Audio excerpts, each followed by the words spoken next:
Hello and welcome to this week's edition of the Story Behind the Stories with the Neepawa Banner Press.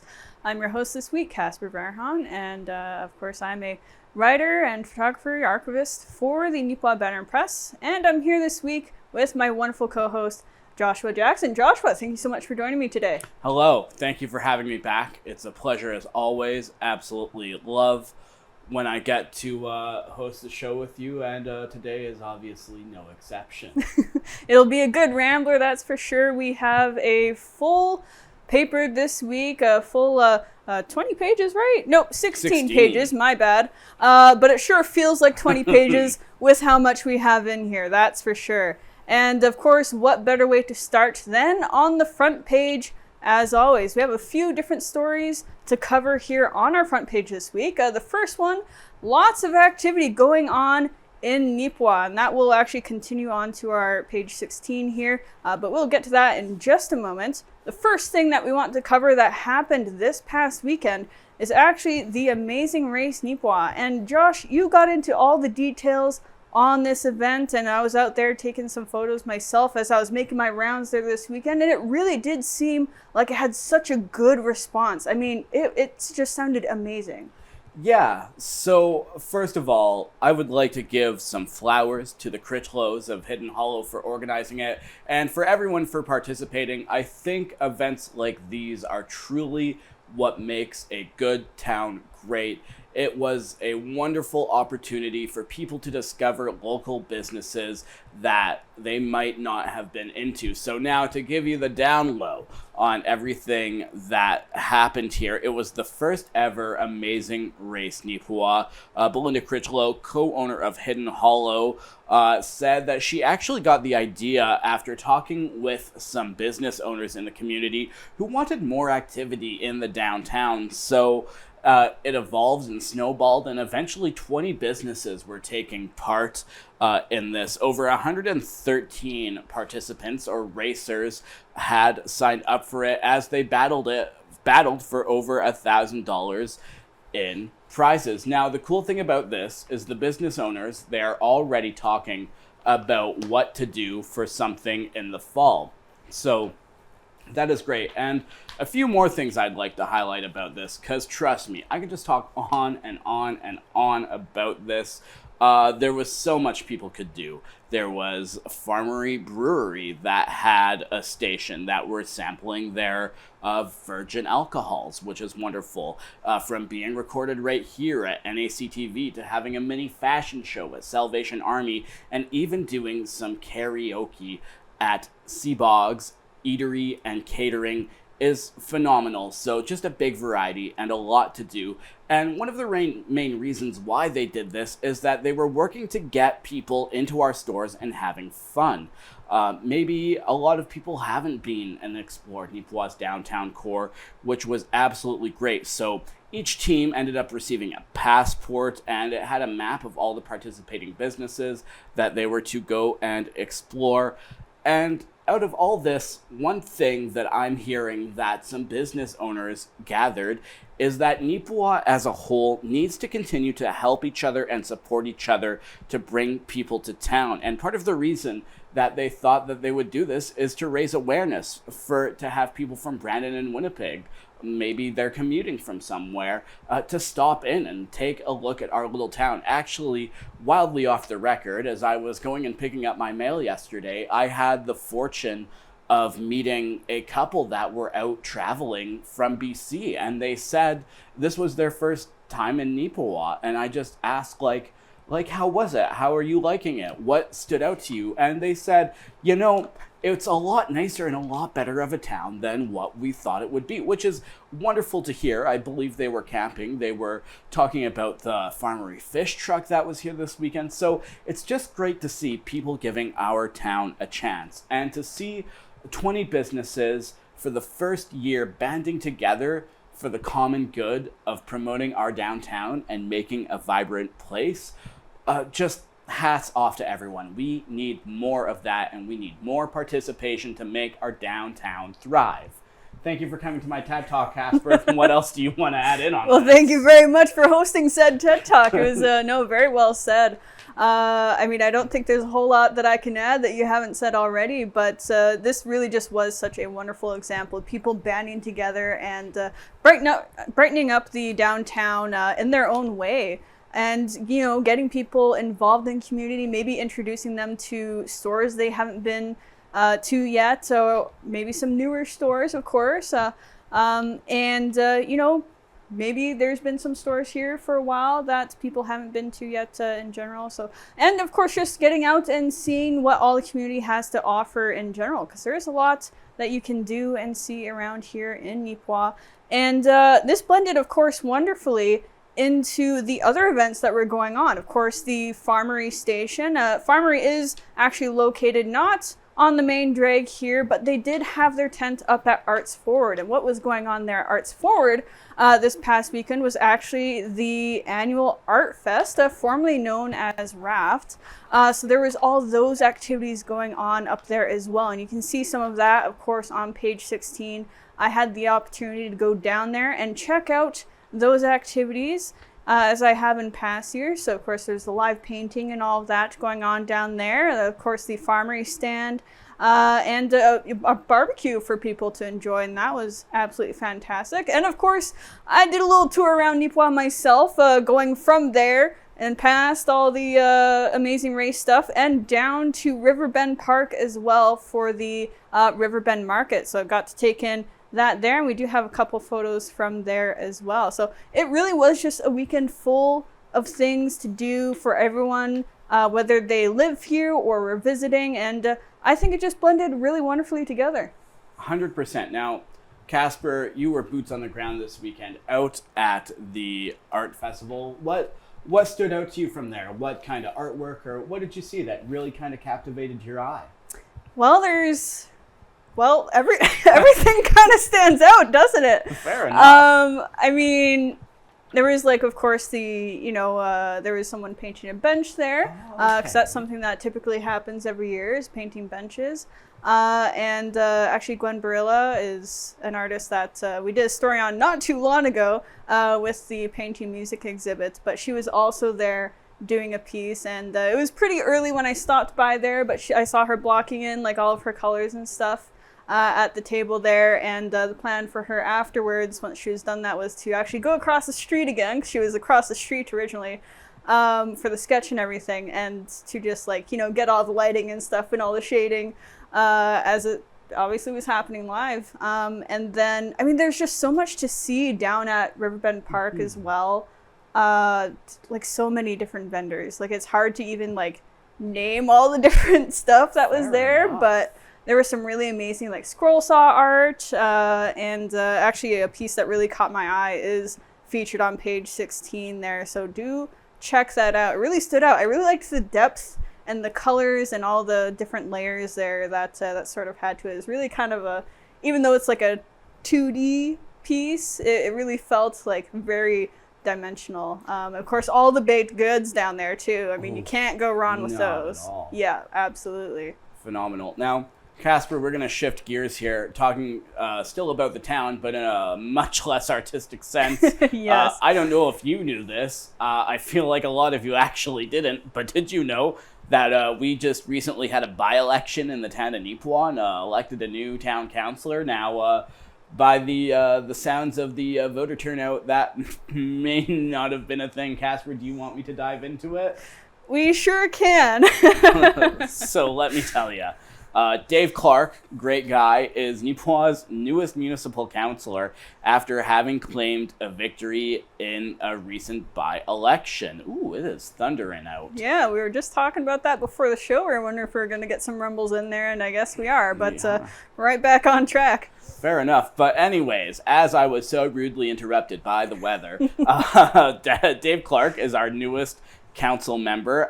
It was a by-election to fill a vacant seat for the Neepawa Town Council, and Dave Clark and Sherry Grant battled for the position. Now, the by-election was held on July 16th, and out of a possible 3,100 votes that could have been cast, I'm sorry, I can't even keep a straight face saying this. Only 360 people voted. That's not even 500 people. That's a handful of our population. I have so many thoughts on this, but do better, Neepawa. Like, this is our government. Do better. Like, genuinely. Just do better. That's all I can say. And of course, I'm not even surprised. Like, in typical Neepawa fashion, this is the most Neepawa result that we could have had. But I digress. Dave Clark received 272 votes, while Sherry Grant received 88 of those votes. And to give you a little bit more information here, when I find the right page, because that's always half the battle. I don't even know what page we continued it on. Page 12. Page 12. Yep. Wonderful.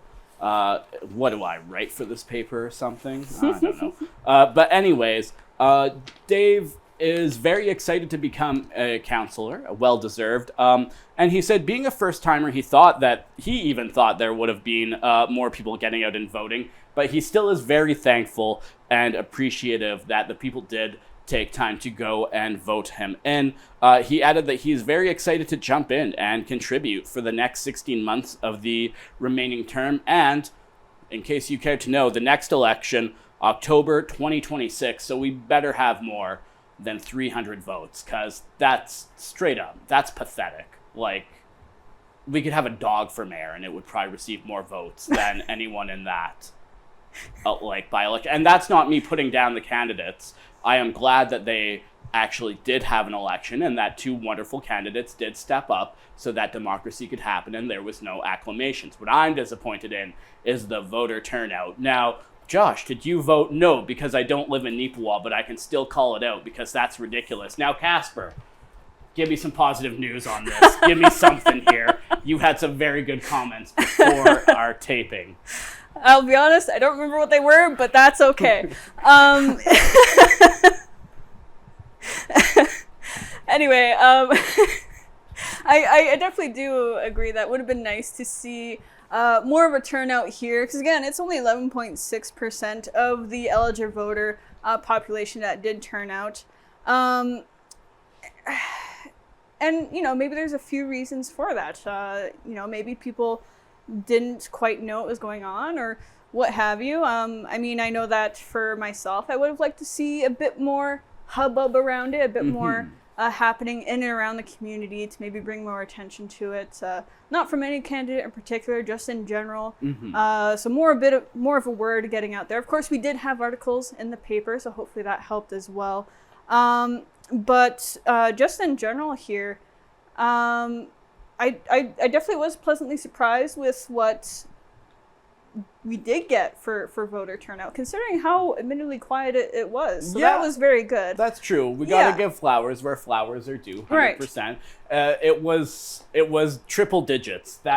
We weren't like under 100 votes. Yeah, so. We weren't like 10 people out there. So, that would have been really concerning if it was just the 10, but I digress. In terms of the results, specifically with Dave coming in for the first time here, I'm thinking it should be a pretty good first experience for him, get a taste for how things work and all that. And hopefully we'll see some good changes coming through for him, some good work. I know he's been sort of involved in different things in and around the community for a while there. And seems really eager to get going on this and working on things with the rest of council. So I'm looking forward to seeing what Dave does. Oh, absolutely. A great candidate and a little bit of joshler here. He was actually my high school football coach. So I guess I knew him from that regard. But yeah, congratulations, Dave. Very excited to see, I guess, in a sense, your vision for this town and for you to be a part of council until the by-election in October 2026. Now, Casper, we're going to spin back to some more positive news and some less complaining from Joshua here. Some very big stuff happening, as in, you might have heard, there has been an ownership change to a local business within our community, but the ownership is staying local. Casper, what can you tell us about that?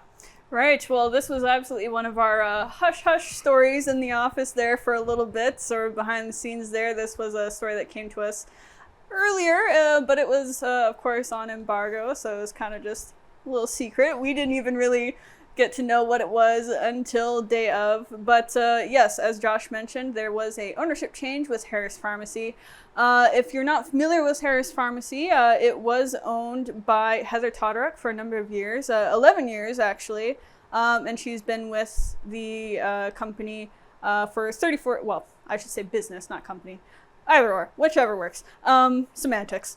But, has been with them for 34 years in total as a pharmacist, and of course, 11 of those as owner. And it just so came to pass that this local partnership of Kristen Tibbetts, Jackie Pollock, and Sean Boyle really just came together. Timing seemed right and all that. And, well, who else better to pass it off to? It sort of seemed to be the general feeling here. Than this local team. So those three have taken up ownership of the business and are going to be carrying forward with it. And I mean, yeah, who better to pass it off to than another local team? It's been local since it started, of course, with the Harris family.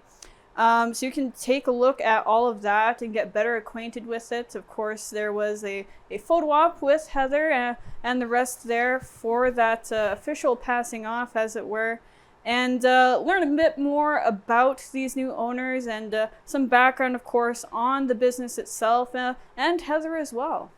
Mm-hmm. My 2 cents on this: wonderful acquisition.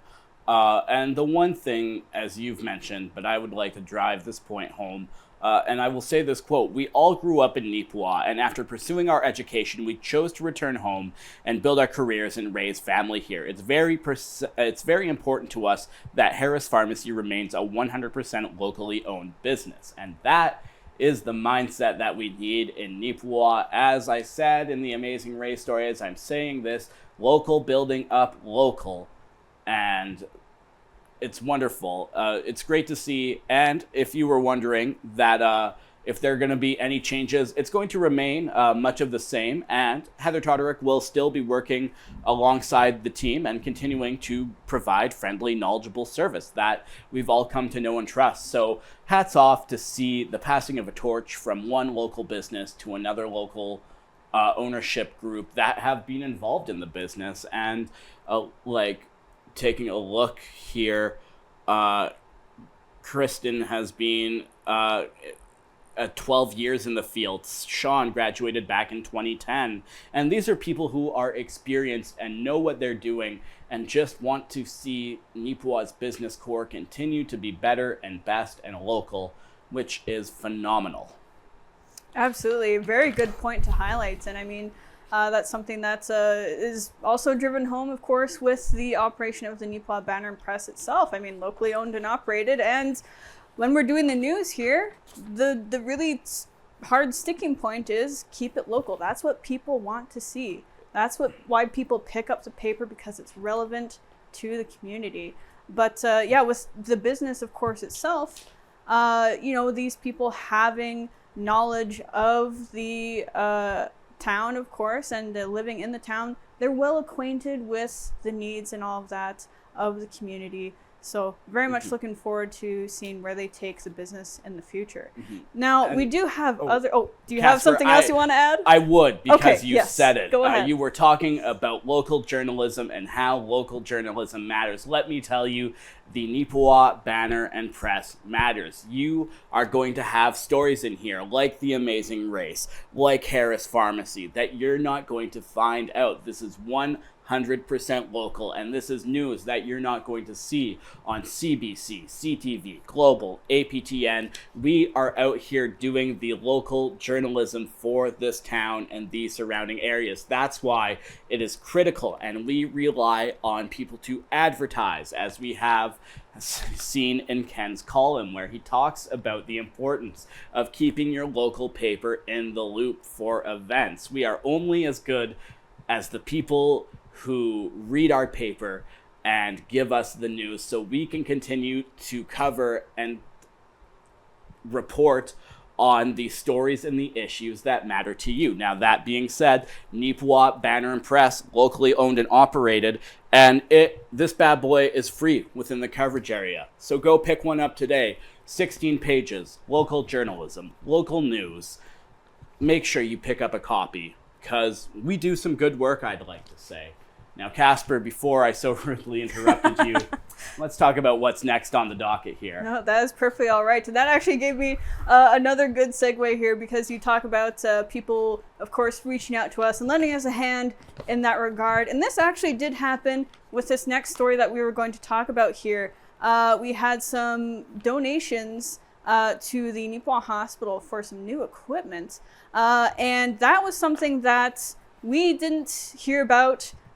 They came to us and gave us all the details on this, gave us some quotes, gave us photos, and really just, got us in the loop there so that we could report it and share the info with the community. And what a great update to be able to share as well. This news came from, of course, the Beautiful Plains Community Foundation, a wonderful organization here that does a lot of work with, uplifting different organizations and helping them out with different things. This, of course, was specifically with the Neepawa Hospital. They met with the operating room team here to present this donation of $68,878. My goodness. What a donation. And of course, for a very good cause as well. This money specifically is helping them with the purchase of new equipment for the operating room, of course, known as a ERBE, electrosurgical unit. And we go into some details there in the article about what exactly that does. We had some very wonderful comments, of course, from Dr. Michelle Desolé that went into that a bit more in depth. And, it's just awesome to see this sort of thing happening in the community, of course. Although we aren't able to access the Neepawa Hospital that's currently being built, of course, the old one is still open, but our current one is still being built. There is still upgrades being made in the meantime, and what a wonderful thing to see. The team here is very dedicated to always improving the quality of care that they are able to give. So fantastic to have this going on. Yeah, yet again, it all ties in. The Beautiful Plains Community Foundation does some amazing work. They are a local philanthropic organization where they use endowment funds to fund things. So, and I know they got the Neepawa Hospital Foundation also got money as well from the BPCF grant days. And it's just great to see local giving back to local, and your donations make a difference. Now, this means nothing to me because I'm a writer, not a doctor, but maybe someone out here will find interest in this. So the equipment features updated technology that enhances precision during laparoscopic and endoscopic procedures by adjusting energy delivery in real time. The device minimizes the risk of deep tissue burns, significantly improving patient safety. Like I said, that's all gibberish to me. I don't know what that means, but I know that burning people is bad, and less burning of things, especially skin and tissue, is very, very good. So kudos to the Beautiful Plains Community Foundation to update and do that. Now, let's talk farmers. One thing that we do within our paper is we have the Farmer's Advocate, and we do that every few weeks, and it's a Farmer's Advocate issue. Well, let me tell you, spoiler alert, in case you haven't realized, we do need some more rain for a healthy harvest season. That is a thing. But Neepawa has actually been pretty good. We have more rainfall than a lot of other people. So this was between May 1st and July 13th. We have received approximately 181 millimeters of rain, which is around 94% of the normal 30-year average, making us the wettest location in the southwest region for the season so far. And now let's compare that to Eden, which has only received 38% of the normal amount of precipitation. Rivers receiving 48% of their normal rainfall, and Verdun receiving 66%. So obviously we will never say no to more rain, but it looks like we are as well doing a little bit better not better, but like we do have a little bit more rain than some other parts, which is never ever a bad thing. Also, make sure you check out some of the photos in this edition of the Farmer's Advocate. Some very pretty harvesting, some very nice cows, and we also talk about the Farm Credit Canada network expansion in Manitoba, which we hardly have enough time to scratch the surface of this paper. But let me tell you, 16 pages full of content for you to read. So make sure that you're supporting local and you're picking up an issue of the Neepawa Banner Press. Absolutely. I mean, like Josh said, we have kind of barely scratched the surface here. Just to shout out a few more things, because we do have a little bit of time. Not a whole lot to get really in-depth into them, but just a little bit to shout them out. Of course, we had some pictures from the 140th Minnedosa Egg Fair, quite the landmark occasion for them, and it looked like that was a lot of fun. That's on page 10 there. And a few other things, of course. We have a wonderful article from Ken Kingdon. Does a great segment called Moments in Riding Mountain. Does a lot of variety on that. Of course, we have all the sportsing that you did as well. Oh yeah, the sports do be sportsing. But I will say, I have fallen in love with Ken Kingdon's columns. The way he writes is so illustrious and so beautiful, and I just love the way that he paints the picture of the Riding Mountains and the national park. Honestly, one of my favorite happy places to go, and just amazing stuff. And yeah, as you said, Casper, the sports do be sports in Neepawa Titans, making a few trades within the past month or so, and as well, the Carberry Royals hosting the Provincial Senior A Baseball Championships. We're not going to spoil that one for you. You're going to have to pick up your edition of the Neepawa Banner and Press to figure out what we said and who won. So, as we've said for the last 5 minutes of the show, pick up your copy of the Neepawa Banner and Press. Support local journalism. Absolutely. And yeah, we will get wrapping up here, especially with the thunder, although it doesn't look like it from the background, is really picking up here. So we want to make sure we're wrapped up before anything happens electrical wise. Definitely do pick up a hard copy of the paper. If you'd like to support us with advertising, as we mentioned, we are a free paper. We rely on advertising to keep this paper going and make sure we can give you all the news we're able to. Contact us at ads@neepawabanner.com or give us a phone call at 204-476-3401. And of course, as we mentioned before as well, news stories, tips, photos, thumbs up, thumbs down, letters together, all of that is welcome as well. Please do send us those at news@neepawabanner.com. Once again, thank you very much for joining us for this week's episode of The Story Behind the Stories. And Josh, again, thank you for having me here as your host and for being here as my guest. And everyone, have a wonderful week.